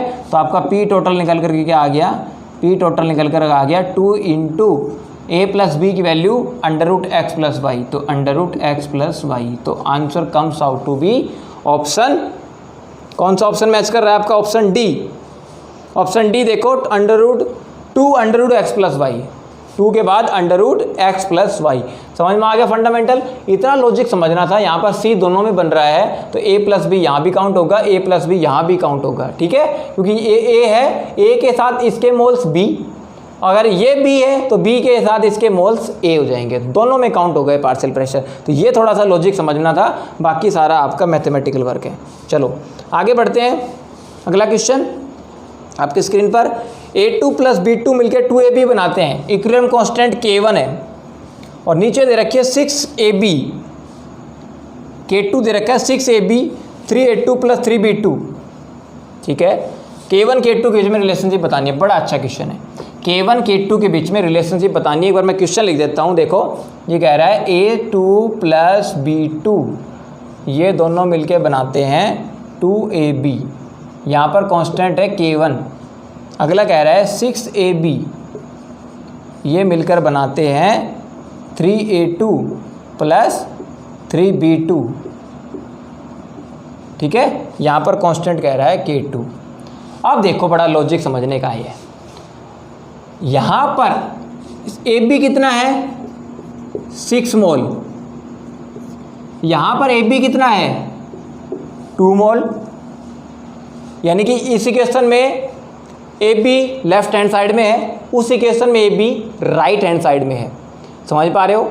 अगर मेरे को ये इक्वेशन से इस इक्वेशन पे जाना है, ध्यान से देखना, इस नीचे वाली इक्वेशन से ऊपर वाली इक्वेशन पे जाना है, यानी कि मेरे को K2 को K1 के टर्म में चाहिए, मेरे को K2 K1 की टर्म में चाहिए, यानी कि यहाँ से ऊपर जाना है। तो क्या किया मैंने, यहाँ देखो 6AB है, दिख रहा है, ध्यान से देखो, यहाँ पर क्या है 6AB है, और वहाँ पर कितना है 2AB। तो पहले तो क्या करो, इस इक्वेशन को 3 से मल्टीप्लाई करो, समझ में आया, ये 6AB था वो 2AB था, 3 से मल्टीप्लाई मारो, ये 3 हो जाएगा, ये 3 हो जाएगा, और ये हो जाएगा 6AB। अब देखो, लेकिन 3 से मल्टीप्लाई करते ही जो इक्विलिब्रियम कांस्टेंट है वो K1 थोड़ी रहेगा, वो K1 का होल क्यूब हो जाएगा। क्या हो जाएगा, होल क्यूब, क्योंकि पता है हमें एक स्टेटमेंट होती है, इक्वेशन को 3 से मल्टीप्लाई करने से इक्विलिब्रियम कांस्टेंट क्या हो जाता है, होल क्यूब हो जाता है। तो K1 से क्या हो जाएगा, होल क्यूब हो जाएगा। लेकिन अब देखो इसमें 6AB है वो लेफ्ट हैंड साइड में है, वहाँ पर 6AB राइट हैंड साइड में है। तो 6AB लेफ्ट हैंड साइड से राइट हैंड साइड अगर लेकर आएंगे तो अगर मैं 6AB को इधर ले आऊँ और वो टर्म उधर ले जाऊँ 3A2 plus 3B2, 3A2 plus 3B2, तो रिएक्शन को रिवर्स करने से इक्विलिब्रियम कांस्टेंट भी क्या हो जाता है, रिवर्स हो जाता है। तो ये K1/K3 हो जाएगा, 1/K1 की पावर 3 हो जाएगा ना। तो K2 K1 की टर्म में कितना आ गया, अब ये K1 नहीं रहा, ये हो गया 1/K1 की होल क्यूब, 1/K1 का होल क्यूब, यही बचेगा। अब 1/K1 का होल क्यूब, K1 का होल क्यूब ऊपर ले जाओ, क्या हो जाएगा, K1 की पावर -3, K1 की पावर -3। तो देखो आपका कौन सा ऑप्शन मैच करता है, ऑप्शन सी। देखो ऑप्शन सी में K2 = K1 की पावर -3। बोलो आया कि नहीं आया समझ में। लॉजिकली समझना है क्वेश्चन को। कैसे किया मैंने कहा इसमें 6AB लेफ्ट हैंड साइड में था, उसमें 6AB राइट हैंड साइड में था। तो मैंने क्या किया, उधर पहले 2AB था, रिएक्शन को 3 से मल्टीप्लाई किया, 3 से मल्टीप्लाई करते ही K1 का होल क्यूब हो गया, और मल्टीप्लाई करके रिएक्शन को रिवर्स मार दिया, और रिवर्स मारते ही ये क्या हो जाएगा, इक्विलिब्रियम कांस्टेंट भी रिवर्स हो जाएगा। तो K2 की वैल्यू हो जाएगी 1/K1 का होल क्यूब, और K1 का होल क्यूब है तो K1 की पावर -3 हो जाएगी आंसर। तो this is all about this question, very interesting. आ गया होगा समझ में। चलो ये क्वेश्चन देखते हैं। An aqua solution containing 0.10 hydrogen sulphide and 0.20 molar HCl, बहुत ही ब्यूटीफुल क्वेश्चन है। The equilibrium constant for the formation of HS from H2S 10⁻⁻7 और S2 negative from HS 1.2 × 10⁻⁻13। Hydrogen sulphide की कंसंट्रेशन बतानी है एक्वा सोल्यूशन में। बहुत ही ब्यूटीफुल क्वेश्चन बनाया है ये, करण दीवाने वाले ने बहुत ही ब्यूटीफुल क्वेश्चन दिया है। 2018 JEE मेंस का क्वेश्चन है ये। इक्विलिब्रियम कांस्टेंट देखो, पहले तो गिवन क्या है वो देखो, 0.10, पेन में साई भर लेते हैं एक बार, रुको। देखो अब देखो aqua solution 0.10 H2S, hydrogen sulphide की कंसंट्रेशन दे रखी है 0.10 मोलर, और HCl की कंसंट्रेशन है 0.20 मोलर कह रहा है। अब देखो equilibrium constant for the formation of HS from H2S, H2S ले लिया, इससे क्या बनता है HS नेगेटिव, तो HS नेगेटिव लेंगे तो H पॉजिटिव रिलीज होगा। तो यहाँ का इक्विलिब्रियम कांस्टेंट कितना है, मान लीजिए इसको K1 मान लिया, इक्विलिब्रियम कांस्टेंट 10⁻⁻7 है, बिल्कुल ठीक है। और कह रहा है formation of H2 negative from HS negative से H2 नेगेटिव बनाते हैं, तो यहाँ भी रिलीज हो रहा है आपका H पॉजिटिव, ठीक है। यहाँ भी क्या रिलीज हो रहा है आपका H पॉजिटिव। तो H2 नेगेटिव बनाते हैं HS से, H2 पॉजिटिव बनाते हैं आपका H2 नेगेटिव HS से। ये वैल्यू दे रखी है, मान लो K2 की वैल्यू 1.2 × 10⁻⁻13। Very interesting. अब कह रहा है सल्फाइड की कंसंट्रेशन बतानी है। किसकी कंसंट्रेशन, सल्फाइड की कंसंट्रेशन। तो आप क्या करो, पहली बात तो इस क्वेश्चन के अंदर बहुत ही ब्यूटीफुल है, इस क्वेश्चन में आपको सल्फाइड की कंसंट्रेशन चाहिए। किसकी कंसंट्रेशन चाहिए, सल्फाइड की। तो आप यहाँ से एक बात देखिए, इस रिएक्शन का हाइड्रोजन सल्फाइड जब बनेगा वो क्या बनेगा, 2H positive plus H2 negative, यही बनता है। इस रिएक्शन का इक्विलिब्रियम कांस्टेंट कैसे लिखा जाएगा, H पॉजिटिव की कंसंट्रेशन उसका whole square multiply by sulphide 2 negative की कंसंट्रेशन डिवाइडेड बाई H2S की कंसंट्रेशन। आप यही लिखोगे। आपको ईच एंड एवरीथिंग विजिबल होना चाहिए, नीचे वाला सिस्टम बिल्कुल विजिबल है, ठीक है। देखो हाइड्रोजन सल्फाइड, देखो हमें सल्फाइड की कंसंट्रेशन चाहिए तो कहाँ से आएगा भाई, हाइड्रोजन सल्फाइड से आएगा।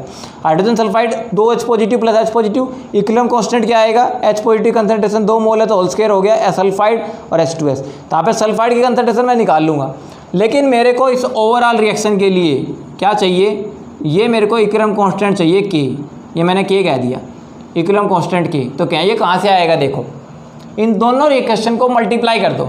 इन दोनों इक्वेशन को एक बार मैं ऐड करके दिखाता हूँ। इन दोनों इक्वेशन को देखो, अगर मेरे को ये इक्वेशन चाहिए H2S, इट गिव्स, देखो एक H पॉजिटिव ये रहा, एक H पॉजिटिव ये रहा, 2H पॉजिटिव, और ये रहा आपका सल्फाइड 2 नेगेटिव, क्योंकि HS नेगेटिव कट गया। समझ में आया? तो मेरे पास जो ओवरऑल इक्वेशन आई ये वाली क्या आ गई, ओवरऑल इक्वेशन। तो ये जो ओवरऑल इक्वेशन है वो 2 स्टेप में हो रही है। ये स्टेप नंबर 1 का K1 है, ये स्टेप नंबर 2 का K2 है। बोलो आया है कि नहीं आया? फंडामेंटल समझ में बिल्कुल आएगा मेरे भाई, क्योंकि H2S ये रहा मिल गया यहाँ पर, एक H पॉजिटिव ये रहा, एक H पॉजिटिव ये रहा, 2 H पॉजिटिव, यहाँ पर सल्फाइड 2 नेगेटिव, HS नेगेटिव देखो दोनों साइड है तो कट जाएंगे। तो यहाँ पर जो ओवरऑल रिएक्शन आई है ये, इस रिएक्शन का जो इक्विलिब्रियम कांस्टेंट K आएगा, इस रिएक्शन का जो K आएगा वो दोनों के मल्टीप्लिकेशन के बराबर आएगा, क्योंकि दो स्टेप में हो रही है, K1 इंटू K2 के बराबर आएगा। तो यहाँ से K निकाल लूँ मैं, K कितना आएगा, K1 की वैल्यू 10 की पावर -7 मल्टीप्लाई बाई 1.2 इंटू 10 की पावर -13, तो कितना आ गया 1.2 इंटू 10 की पावर -20। भाई -7 -13 कितना हो गया, -20 हो गया। आया समझ में? यहाँ तक कोई दिक्कत नहीं है भाई। इक्विलिब्रियम कांस्टेंट K निकल दिया। ये जो इक्विलिब्रियम कांस्टेंट K है ना, ये वाला ये है ओवरऑल रिएक्शन के लिए। पुट करें हम वैल्यू, आगे फंडामेंटल समझ में। एक बार स्क्रीनशॉट ले लो, कोई दिक्कत नहीं है, बाद में नोट कर लेना। बहुत ही ब्यूटीफुल क्वेश्चन था। ये रिएक्शन कह रहा था हाइड्रोजन सल्फाइड से HS नेगेटिव बनता है तो K1 ये है, और HS से S नेगेटिव बनता है तो कंसंट्रेशन ये है। अब ओवरऑल रिएक्शन में हमें सल्फाइड आयन चाहिए, तो सल्फाइड आयन की कंसंट्रेशन के लिए हमने दोनों इक्वेशन को 2 स्टेप में डिवाइड कर दिया, तो ओवरऑल रिएक्शन यहाँ से निकल कर आती है। तो ये हो गया आपका। अब आप क्या बचा है, सल्फाइड की कंसंट्रेशन निकालनी है, वो निकाल दो। यहाँ से सल्फाइड की कंसंट्रेशन निकाल लो। तो सल्फाइड की कंसंट्रेशन का फार्मूला क्या बनेगा, देखो K मल्टीप्लाई बाई H2S की concentration divided by H positive की कंसंट्रेशन पूरे का होल स्क्वायर, यही आएगा। रखो वैल्यू, क्या आएगा, K की वैल्यू ये रही 1.2 इंटू 10 की पावर -20। चलो मल्टीप्लाई बाई हाइड्रोजन सल्फाइड की कंसंट्रेशन देखो, न्यूमेरिकल मैंने स्टार्टिंग में दी थी 0.10, याद आई 0.10 divided by H positive concentration कहाँ से लाओगे? अरे जो HCl की कंसंट्रेशन है, वही H पॉजिटिव कंसंट्रेशन भी तो है। कितनी दी थी मैंने, 0.20 थी ये। HCl की कंसंट्रेशन कितनी थी, 0.20 है, सॉरी। तो 0.20 पूरे का क्या हो जाएगा, होल स्क्वायर। समझ में आ गया? तो अब देखते हैं क्या बनेगा। हाँ, ये 0.10 है, 0.1 ले लो, इसका एक ही बात है, 0.1 है ये, और 0.20 तो 0.2 ही है। 0.2 का होल स्क्वायर कितना करो, कितना आएगा, 0.4 आएगा, 0.4 ही तो आएगा। 0.1 0.4 कितने पे गया, 4 पे। ये 1.2 दिख रहा है, ये 1 दिख रहा है, कट जाएगा 0.3। तो 0.3 इंटू 10 की पावर -20, चाहे इसको कर लो 3 इंटू 10 की पावर -19, 3 इंटू 10 की पावर -19। देखो कौन सा ऑप्शन मैच कर रहा है, 3 इंटू 10 की पावर -20, तो यही है क्या? एक मिनट, कहीं गड़बड़ तो नहीं हुई है? 3 इंटू 10 की पावर -20 दे रखा है, 3 इंटू 10 की पावर -20, ठीक है यहाँ पर, ठीक है न्यूमेरिकल। 1.2 इंटू 10 की पावर -7 -20, तो 1.2 इंटू 10 की पावर -20, 1.2 इंटू 10 की पावर -20, ठीक है। और यहाँ पर 0.1 था ये, बिल्कुल ठीक है। और यहाँ पर 0.2 था, तो 0.2 का होल स्क्वायर 0.4 आया, 0.4 4 पे कट गया, ये 4 कितने पे गया, 0.3 पर 10 की पावर -20, इसको बढ़ाएंगे तो इसको घटाएंगे तो 21 हो जाएगा शायद। ये आंसर आएगा 3 इंटू 10 की पावर -20, ठीक है। एक बार चेक डाउन कर लेना, इसको सोल्व आउट करना, फिर मेरे को बताना। हालांकि मैंने क्वेश्चन बिल्कुल ठीक किया है, आंसर इसका -20 आएगा, +20 आएगा, देख लो एक बार, ठीक है। हाँ, थोड़ा सा मिसप्रिंट हो सकता है न्यूमेरिकल में भी, लेकिन न्यूमेरिकल बिल्कुल ठीक तरीके से किया मैंने। न्यूमेरिकल में कोई गलती नहीं है, उसकी गारंटी है। ऑप्शन भले ही गलत हो सकते हैं, ठीक है। चलो चेकआउट कर लेना इसको, आगे बढ़ते हैं। द इक्विलिब्रियम कांस्टेंट है 298 kelvin for the reaction A + B gives C + D। A + B से मिलकर C + D बन रहा है, ठीक है। डेफिनेटली मज़ा आ रहा होगा न्यूमेरिकल में। कह रहा है इक्विलिब्रियम कांस्टेंट की वैल्यू 100 है, इनिशियल कंसंट्रेशन चारों स्पीसीज की 1 मोलर है, तो इक्विलिब्रियम कंसंट्रेशन बताओ डी की। बहुत ब्यूटीफुल क्वेश्चन है, जेईई मेन 2016 का। एक इक्विलिब्रियम कांस्टेंट पूरी रिएक्शन का 100 दिया हुआ है, इनिशियल कंसंट्रेशन चारों की 1 मोलर है, तो मैंने कह दूं यहाँ पर इनिशियल कंसंट्रेशन इसकी 1 है, इसकी 1 है, इसकी 1 है और इसकी 1 है, चारों की कंसंट्रेशन 1 दी हुई है। डी की कंसंट्रेशन बतानी है इक्विलिब्रियम पे, तो अब आ जाओ कंसंट्रेशन एट इक्विलिब्रियम। क्वेश्चन दिखने में अजीब मुश्किल लग रहा है, आसान। इक्विलिब्रियम पे कंसंट्रेशन कितनी आ जाएगी, इसकी कंसंट्रेशन तो मान लो x घट गई, तो इसकी -x घट गई, इसकी बढ़ेगी तो 1 + x, इसकी बढ़ेगी तो 1 + x, यही बनेगा भाई। इनकी जितनी कंसंट्रेशन घटेगी उसकी इतनी क्या हो जाएगी, बढ़ जाएगी। समझ में आ गया, क्योंकि रिएक्टेंट कंज्यूम होते हैं, प्रोडक्ट आपके बनते हैं।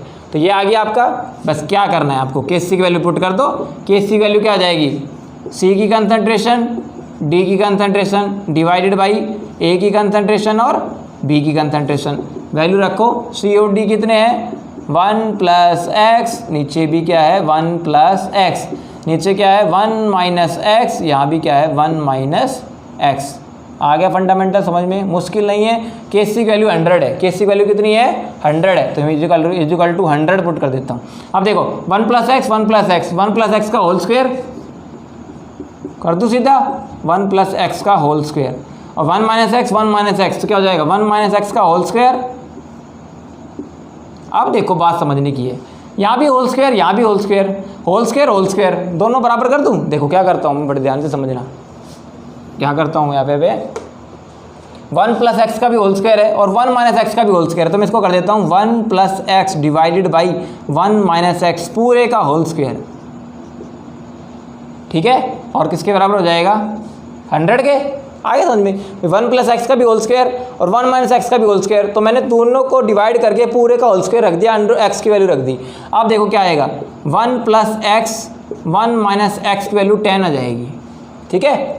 अंडर रूट ले लिया दोनों तरफ, ये तो स्क्वायर रूट ले लिया, स्क्वायर रूट 10 का कितना 100 का कितना आएगा 10, और इसका स्क्वायर रूट करेंगे तो 2 कट जाएगा, ये आ जाएगा हमारा। ये वैल्यू आ गई, x निकाल लो, यहाँ पर कर दिया नहीं जी, x की वैल्यू निकाल लो। तो देखो 1 + x इजिकल टू 10 को मल्टीप्लाई करो 1 - x से, 10 1 - x, यही आएगा 1 + x 10 1 - x, तो 1 + x 10 को 1 से मल्टीप्लाई करो 10, 10 को x से करो -10x, ठीक है। -10x इधर का ले आओ और x पहले से है, तो क्या हो जाएगा 11x, 1 1 उधर चला गया 9, x की वैल्यू आ गई 9/11, x की वैल्यू कितनी आ गई 9/11, तो 9/11 करो 0.8 पे जाएगा, ये 11 88, 2 बचेगा 0.8, ये आ गया। x की वैल्यू आ गई 0.808 आ गया, तो x आ गया। अब D की कंसंट्रेशन पूछ रहा है इक्विलिब्रियम पे, इक्विलिब्रियम ये रहा, और D की कंसंट्रेशन कितनी आएगी 1 + x, तो 1 + x की वैल्यू 0.808, तो कितना आएगा 1.808, आंसर आ गया। This is very interesting. देख लो कौन सा ऑप्शन मैच कर रहा है आपका,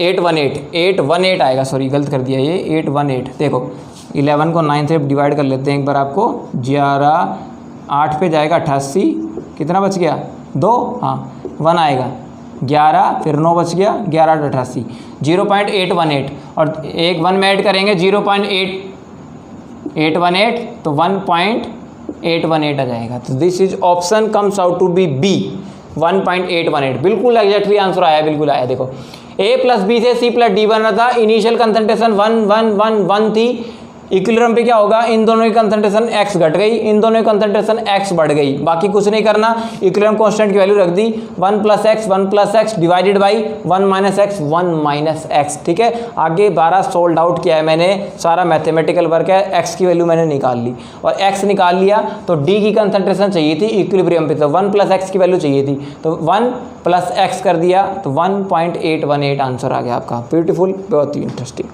चलो आगे बढ़े, बहुत आई थिंक इतने क्वेश्चन, बाकी क्वेश्चन हम कल ले लेंगे, ठीक है। तो this is all about this lecture.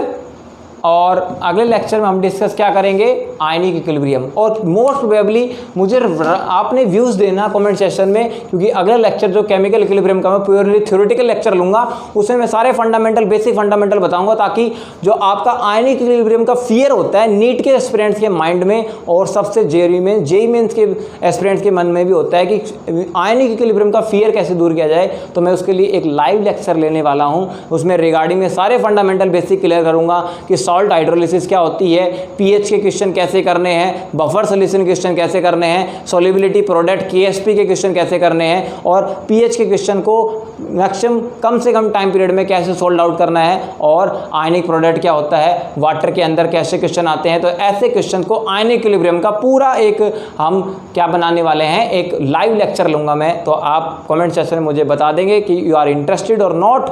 ठीक है, चलिए अगले लेक्चर मिलते हैं नए जोश के साथ, नए जुनून के साथ। Till then don't forget to subscribe the channel and the press the bell icon if you are new on this channel. ठीक है, बाकी सारे जो इंपॉर्टेंट लिंक्स है आपको डिस्क्रिप्शन में दिए गए हैं। And if you can support me financially you can go to the description, क्योंकि I have urgent required of the financial amount from you. ठीक है, तो चलो अगर आपको लगता है कि वो हेल्प करनी चाहिए नितेश सर की, तो आप डेफिनेटली डिस्क्रिप्शन में मेरे को बैंक अकाउंट डिटेल दी हुई है और पेटीएम भी आप मुझे कर सकते हैं। तो definitely if you are do this it will be very very good help from you from this side. ठीक है, थैंक यू सो मच। कल मिलते हैं नए जोश के साथ, नए जुनून के साथ। टिल देन डोंट फॉरगेट लक्ष्य को हासिल पाना है। Thank you so much.